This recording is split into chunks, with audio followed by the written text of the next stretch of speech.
Today is going to be a good one, talking about the Estrobolome. But before we get into that, let's do some introductions and some quick disclaimers. My name is Cole Seif. I'm one of the co-founders of MedMatrix, in charge of patient education. And I'm joined with the spectacular Dr. Rose. Dr. Rose, while we're waiting for people to roll in here, why don't you give a kind of brief overview of your licenses and experience, especially around the Estrobolome? Okay. My name is Sasha Rose. I am a naturopathic doctor, and I'm also a licensed acupuncturist. I have been working with women's health for 20 years.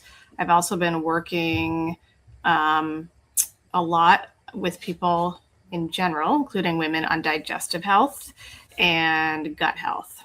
And I am fascinated by this topic of the estrobolome because it really, in a very real, functional way, ties these two things together, kind of our estrogen metabolism as well as our gut microbiome and gut health. So for me, this is kind of like the joining of two topics that have interested me for quite a long time.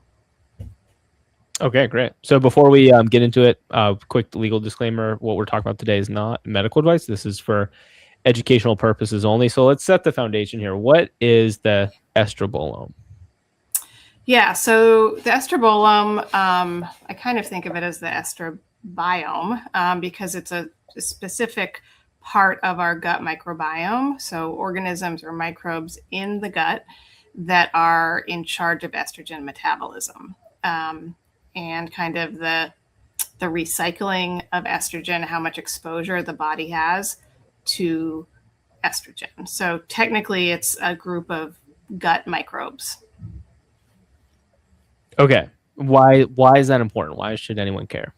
Why should we care? Yeah. Because if there is an imbalance in that aspect of the microbiome, if there's inflammation, if those microbes are not if there's too many of them, if they're just not in the right balance, if there's a specific enzyme that we'll get into later, if that is too high, then there's going to be more estrogen in the system than is optimal. And that is going to contribute to things like PMS, PMDD, which is a more severe form of PMS. It's premenstrual dysphoric disorder, postpartum depression, really heavy menses, really heavy cramping, acne.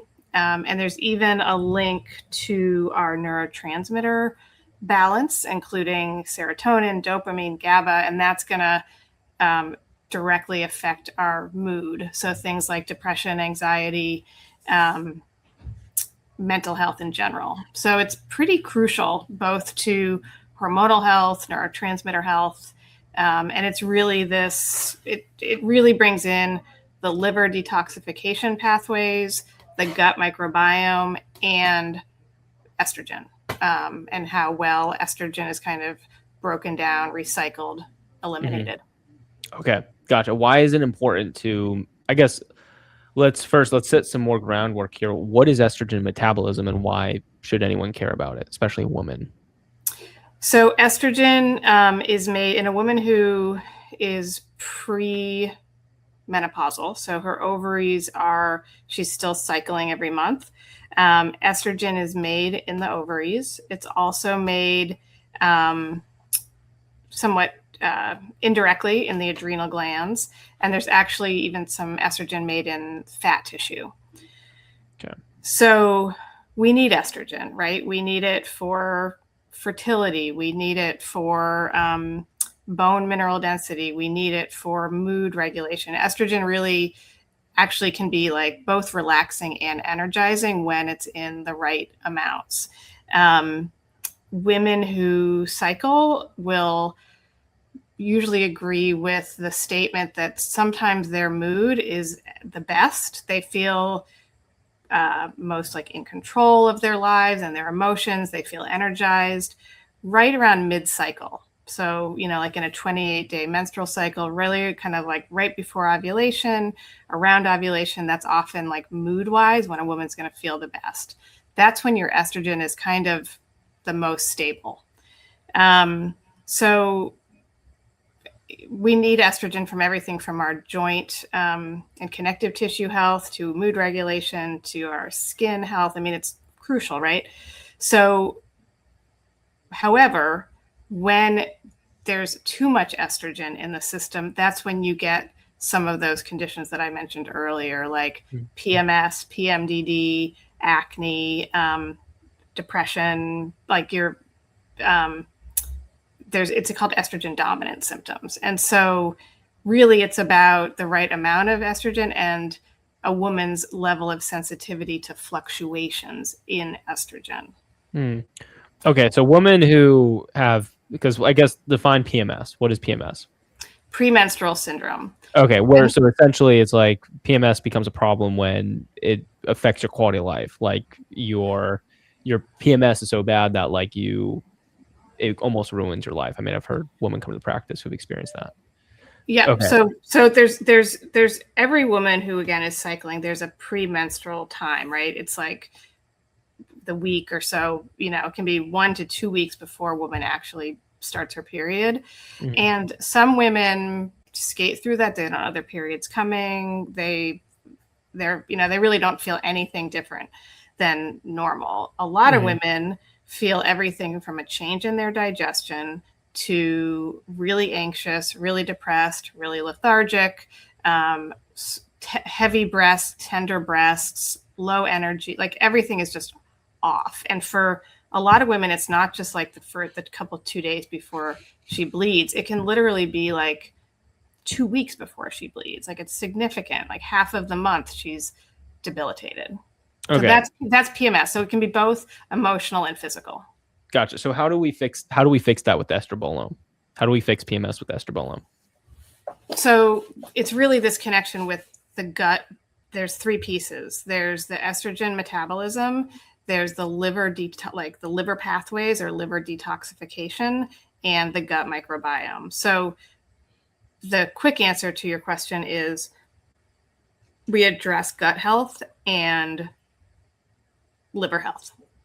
And if we optimize that, then her estrogen levels should be more stable, and her sensitivity to the estrogen in her body should be more stable, so that there's less of the fluctuations. There's not too much and not too little estrogen. And so all of those things, physical, mental, emotional, should be not, again, relative throughout the cycle, should be not these like huge peaks and valleys.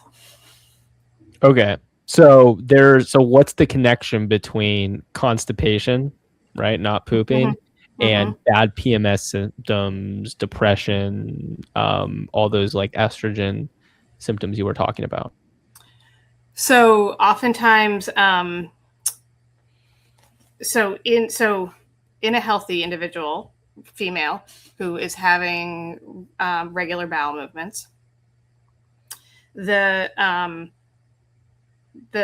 connection here is that the estrogen is produced again primarily by the ovaries, and it locks into the estrogen receptors throughout the body, does its work, and then goes to the liver, like in the blood, travels to the liver, gets basically conjugated, like kind of bound up by the liver into a form that can then pass into the gut.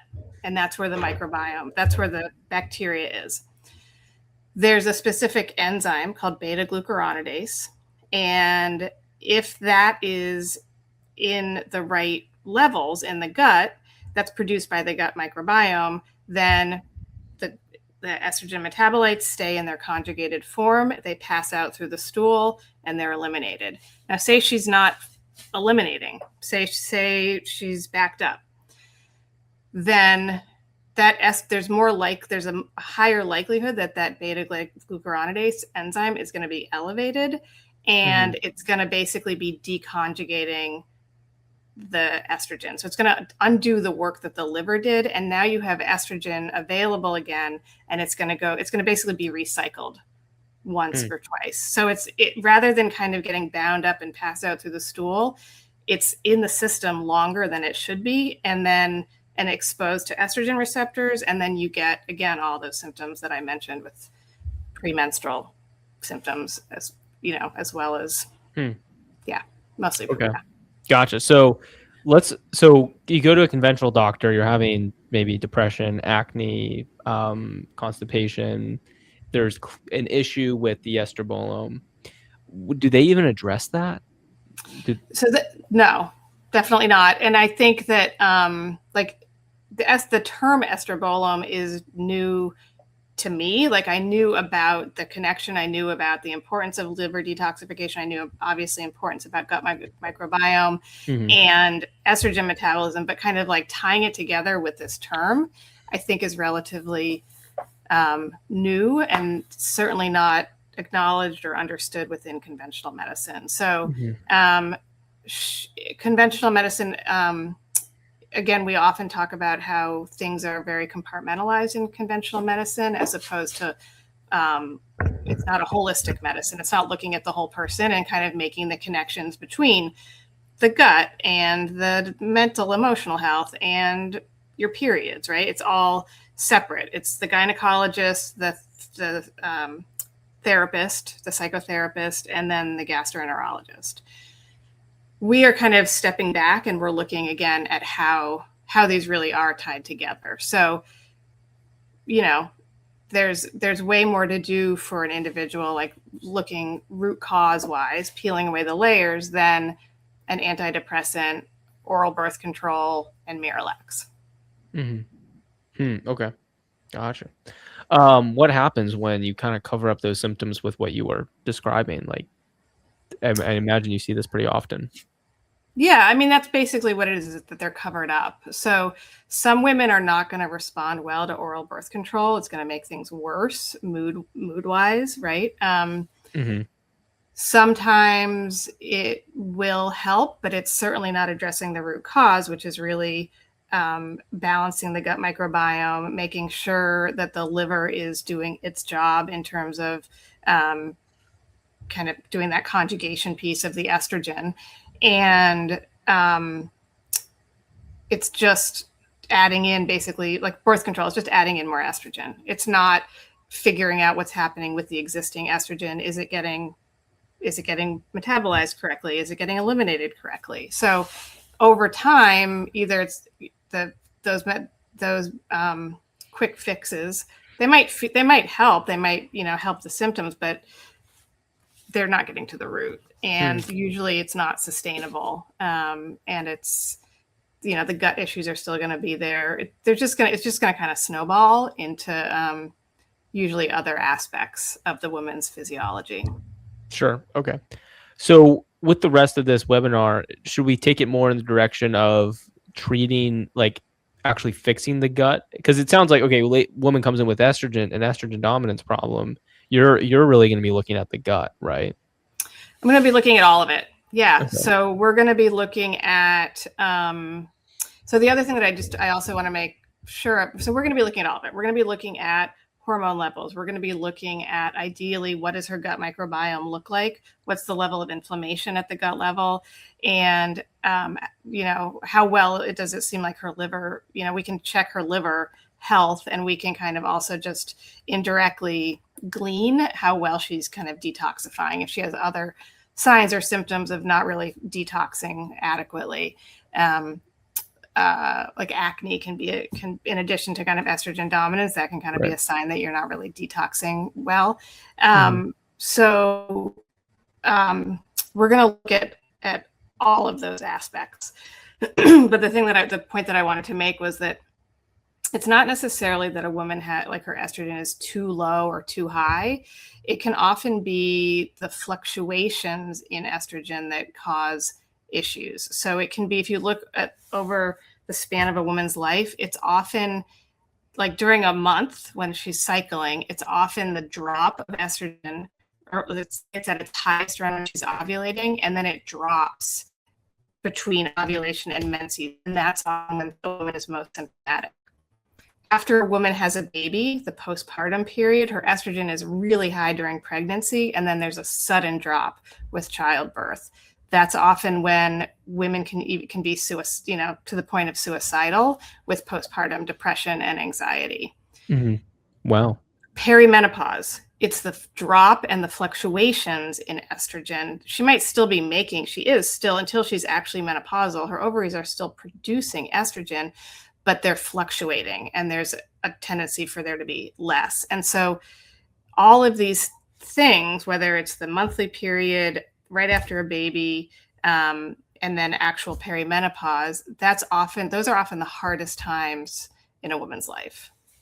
And a lot of this is driven by estrogen, just like the way estrogen really affects the way that a woman It is. feel. It's basically because estrogen can both be, it kind of has this direct impact on neurotransmitters. And so when estrogen is out of balance, you're going to see more inflammation in the gut, and that's going to affect your serotonin, which is like your relaxation neurotransmitter. So 90% of serotonin metabolism is in the gut, and if there's inflammation, if the estrogen is out of whack, then your serotonin is going to be out of whack. So how does estrogen? That's important. How does estrogen affect your neurotransmitters? Like, how does it play such a key role in just your psychological, just well-being you feel? So it's kind of it's like it modulates neurotransmitters. So there's estrogen receptors in the brain, and if when there's a stable level and a decent level of estrogen, it's basically going to increase serotonin production and receptor sensitivity. Optimal levels of estrogen are going to support dopamine, which is like your motivation, that kind of reward and mental focus part of mental health. It's going to enhance GABA activity, which is more like your relaxation, anti-anxiety.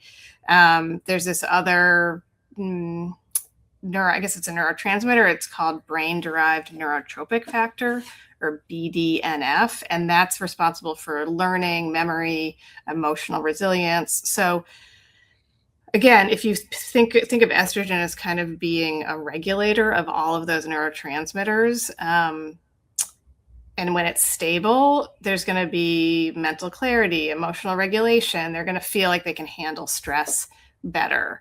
So when, as I said, like when it kind of makes sense then that when there's that rapid drop in those, again, whether it's the premenstrual, postpartum, perimenopausal, you're more likely to get things like irritability, anxiety, depression, brain fog, poor focus, like things that I'm sure you hear when you talk to new patients calling in all the time. Like those are female patients, like those are super common.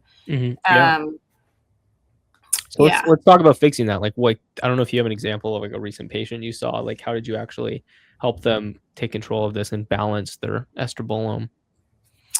Yeah. So, well, I ask everybody about gut health and how regular their bowel movements are. So, let me think of a very specific person. The way that I usually work with people is that I like to work on several systems at the same time. So it's just my style is that I usually am wanting to work on the root cause while I'm also providing things that I know are going to help make them feel better today. If possible, I don't really want my patients to have to wait 6-9 months before they actually feel better. So I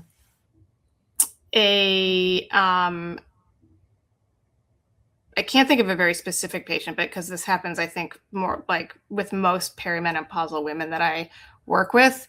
So this is a hypothetical person, but it's a very common scenario. So woman who is 45 tends towards constipation. So what that means is that it takes a lot of work for her to have a bowel movement every day. She's often bloated, meaning doesn't really matter what she eats. She's just kind of bloated. And she has to like really hydrate really well. Whenever she travels, she has a hard time going to the bathroom. She kind of needs that cup of coffee in the morning to have a bowel movement. So her tendency is to not really go that often. Mm-hmm. She's still cycling, and the 10 days before her period, it's miserable every month, right? Like irritability. She can't stand the sound of her husband chewing. She can't sleep. She is both depressed and anxious. Her breasts hurt. She feels like she's like even more bloated than usual. Everything's just off, right? And she gets her period. Things are better. First half of the her menstrual cycle is pretty good.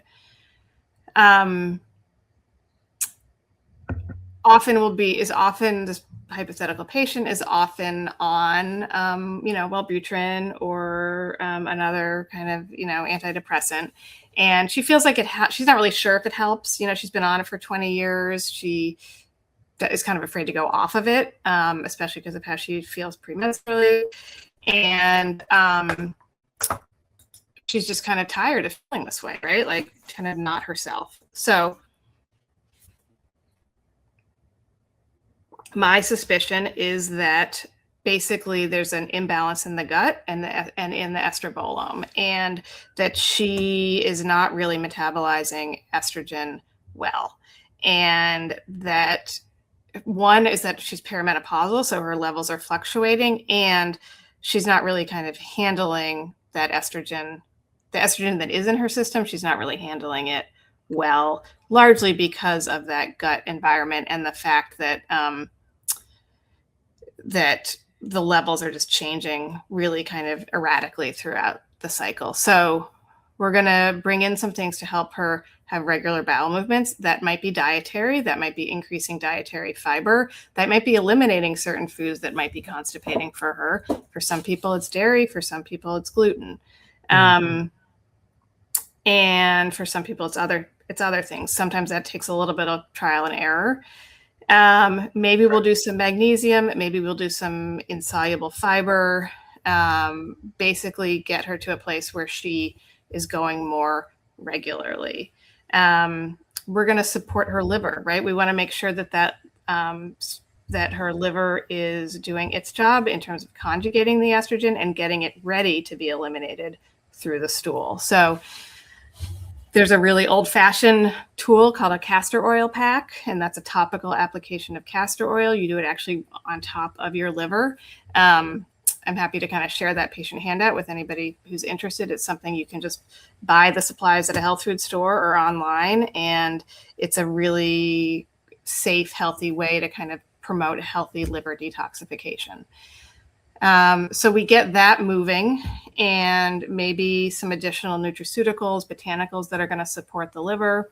Mm-hmm. And then we work on stabilizing her estrogen. So maybe it's a bioidentical estradiol, which is the strongest form of estrogen, that we provide so that she can kind of have a little, at least some steady level, consistent level of estrogen throughout the month. We might add in a little progesterone, which can also help with those premenstrual symptoms, because it has, especially the mental ones, it can have like a calming benefit. Yeah, so that's just kind of without going into like the initial testing and the additional tests that I would want. Without being too specific. Well, I was thinking with the testing, I didn't go into like, what I found on the gut, the GI map gut panel. Okay, gotcha. So like, let's say you did some more functional testing with like a GI gut panel, like what type of things do you think would show up, and are you looking for on this type of test? So I'm on that test, I can see specific species in her gut microbiome. So I can see like, are the beneficial bacteria, are they in the right ratio to one another? Are they in the right amount? Beta-glucuronidase, which is that enzyme I mentioned earlier, which is produced by the estrobolome, I can test those levels. Is that too high? If that's too high, that's showing me that there's probably too much recycling of estrogen in her system.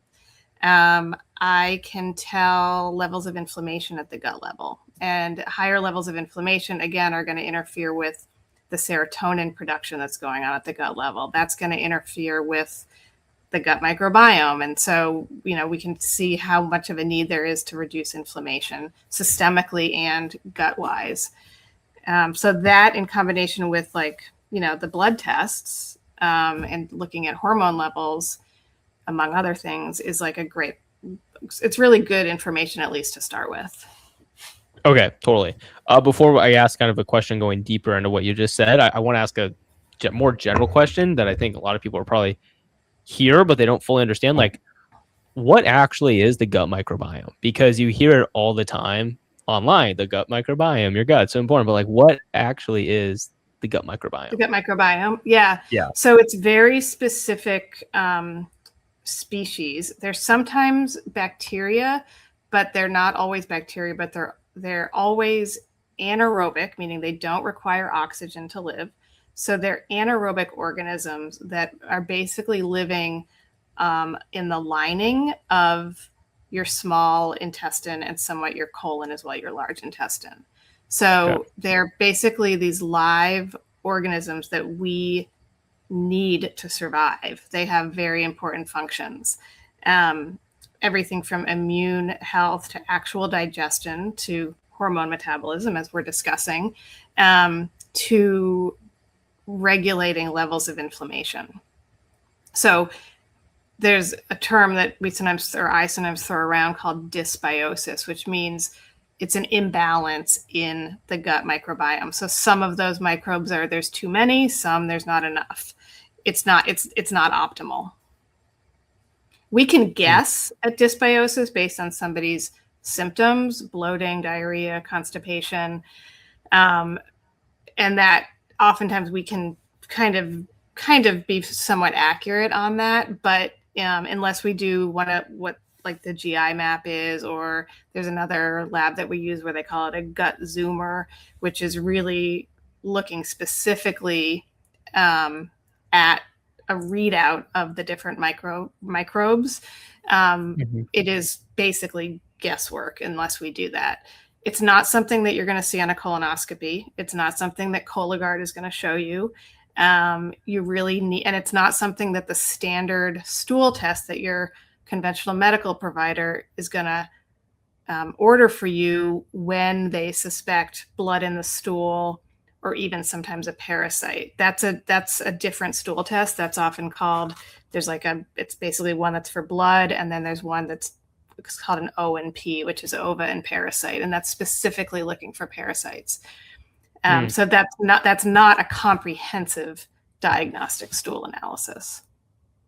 Okay, so the gut testing that you would get in functional medicine at a clinic like MedMatrix is actually far different from what you would get in a normal doctor's office? It's much more comprehensive. It does not take the place of a colonoscopy. I send people out for colonoscopies all the time. I think it's one of the best screening tools we have in modern medicine. This does not take the place. It's different. It offers different information. Please elaborate for those who are just joining. A colonoscopy is for screening purposes. Now usually insurance is going to pay for it after the age of 45. It's a great screening to rule out cancer. They can detect polyps, precancerous polyps, and those are going to be removed during the procedure if they are detected. It's also great if we suspect that somebody has inflammatory bowel disease. Inflammatory bowel disease includes Crohn's and ulcerative colosis.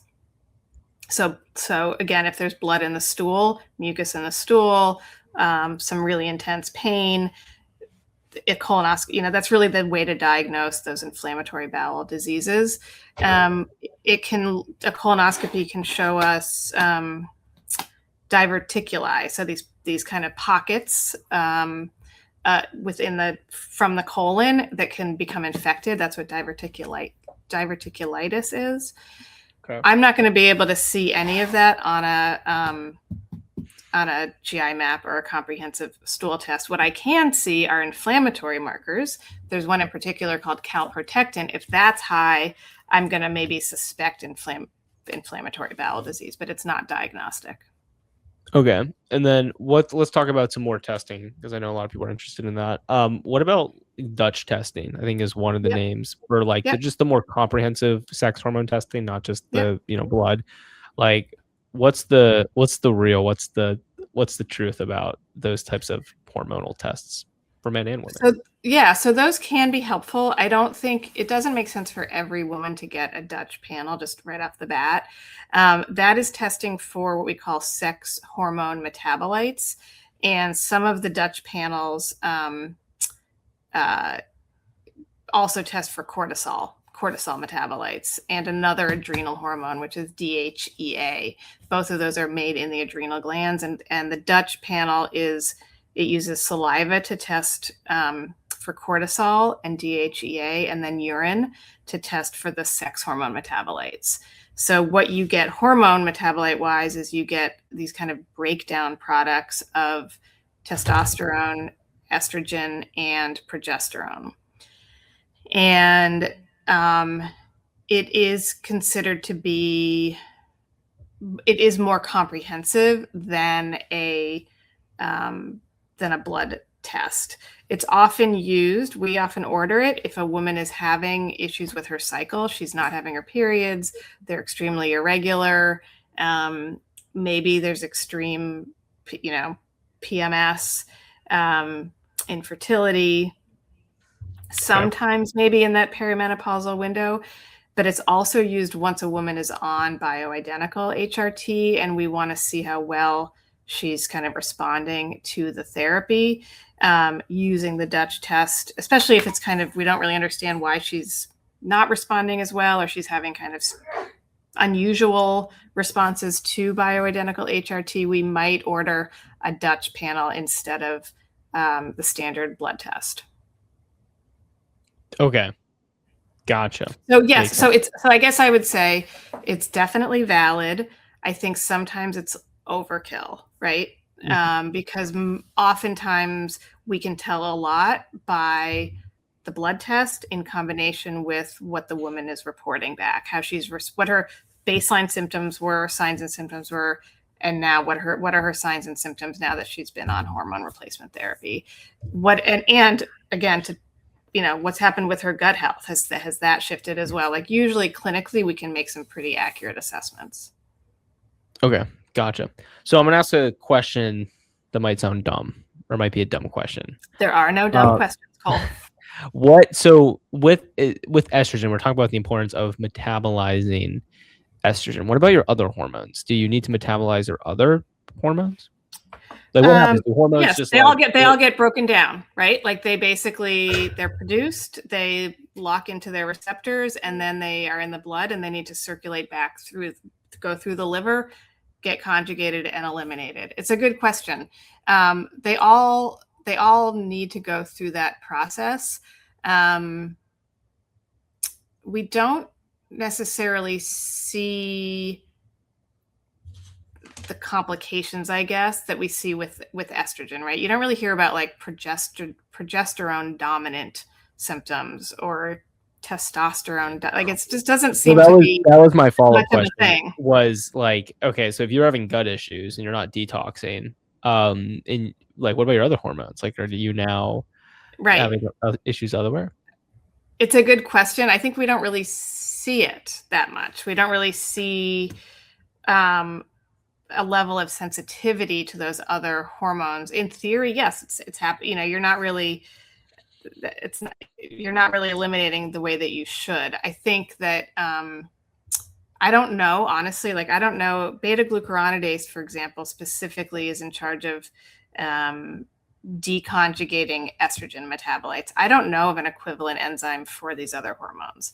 They might be there. We just don't, it's not kind of part of our testing at this point. And clinically, we don't really see issues like we do with the estrogen dominant piece. Okay. That I'm aware of. Okay. All right. Another dumb question coming your way, or possibly dumb. Oh man, I'm forgetting my question. Okay, here it was. So we're talking about detoxing, right? And the importance of having a daily bowel movement in order to detox. Let's say I'm stocked up, right? And I need to detox, and I take a laxative, and I have to take a laxative most days to have a bowel movement. Is that not still effectively detoxing? Like, is pooping while taking a laxative having the same detox effect as just having a normal bowel movement, if that question makes sense? Yeah, I think it's a good question. So you're not really helping your liver at all, right? You're not really changing the pathways in the liver. So if in terms of the liver kind of doing its job, conjugating, making sure you need like bile. So all of that is important. It's that we call it the hepatic part of the digestion, right? So just taking a laxative is often, there's different types of laxatives, but oftentimes you're just kind of, one form is where you're just kind of forcing muscular contraction of the smooth muscle of the intestine. So you're basically artificially stimulating muscular movement and that movement. A more common form of a laxative is osmosis, using like basically you're drawing water into the colon, which is then going to make you poop. You could become dependent on it, where basically your own system, the intestines, kind of forget how to do that themselves. And once again, you're not really getting to the root cause of why there's lack of motility. Why is the person stopped up? And so you're not going, yes, you are eliminating, but you're kind of eliminating the final product. You're not really helping the liver. You're not helping the bile production, where and the gallbladder is involved in that part. You're not helping, and those detox pathways are happening in the gallbladder and liver. The laxative is literally addressing the very end of the digestive system, just the colon. So no. No. Okay, gotcha. Okay then. All right, guys. You just wanted a one-word answer? No, that was perfect. Thank you. That was excellent. Made a lot of sense. All right. Yeah, we've had a lot of people. We've had like a couple hundred people tune in so far throughout the show. We got just about 20 hanging out with us right now across platforms. If you're joining us now, or you've been with us the whole time, we're gonna have a couple minutes to do some Q&A here. If you want to comment any questions, if you're so brave, we'd love to answer them. But while we're wrapping up here, Dr. Rose, why don't you kind of explain what would a personalized healing plan at MedMatrix look like for someone with estrogen dominance, PCOS, endometriosis, beginning with gut restoration look like, and moving into like hormonal repair?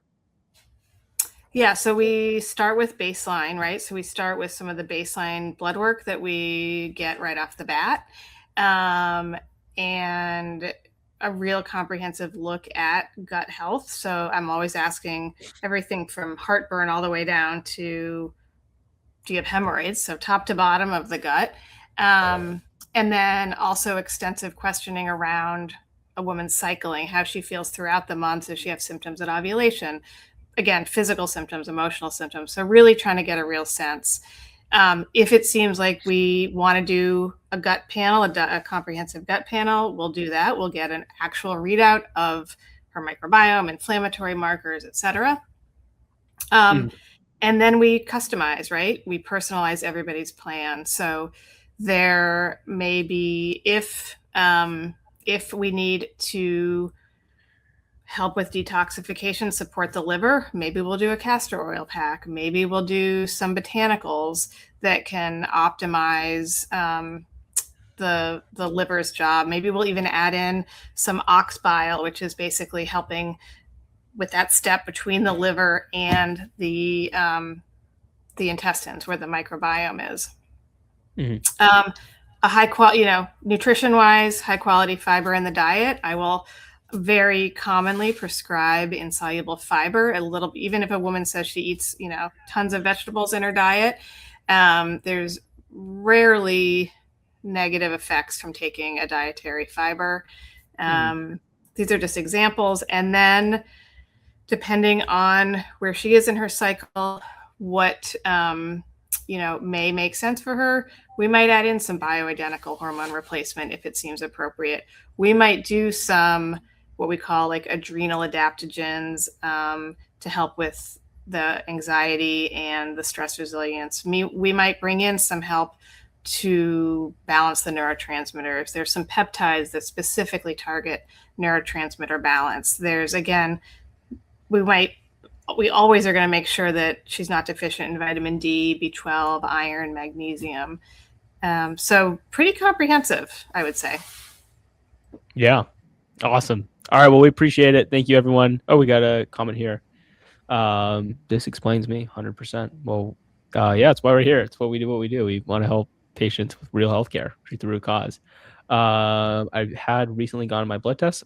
I don't know if that was with us or another practice, but happy for you figuring this out. Real quick, guys, we do have a special thing for people who've joined us on the webinar. If you book with this live link that I was just commented, you would actually get $200 off as a new patient, and you can book your discovery call through that page. So that just went live for you there. And then, oh, awesome. Yeah, this patient said with MedMatrix. Well, talk to your nurse and get a $100 credit, because I imagine you got a $100 discount, but this one's $200. So see if you can get an additional $100 credit. Ask your nurse. And then, yeah, you can get this $100 discount for another hour, I believe. It expires at 7 p.m. So if you're listening to this live and you want to speak with our team and see if we can possibly help you, definitely click that link and just schedule a free call, see if we can help. And then, yeah, other than that, that is everything for tonight. Dr. Rose, do you have anything to add? No, I find it such a fascinating topic. And I think like the more that we can spread this information and let women have a different perspective on everything from PMS to acne to perimenopausal symptoms, like the more enlightened women out there, the better. Awesome. We love it. And more enlightened men too, right? Yes. Don't forget the men. Yes. Awesome. I feel more enlightened. So, all right, everyone. Thank you so much for joining. If you enjoyed this episode, don't forget to, share, like, subscribe. We're trying to put out more and more educational content as we go along. And yeah, Dr. Rose, thanks for joining. Bye, everyone. Thank you.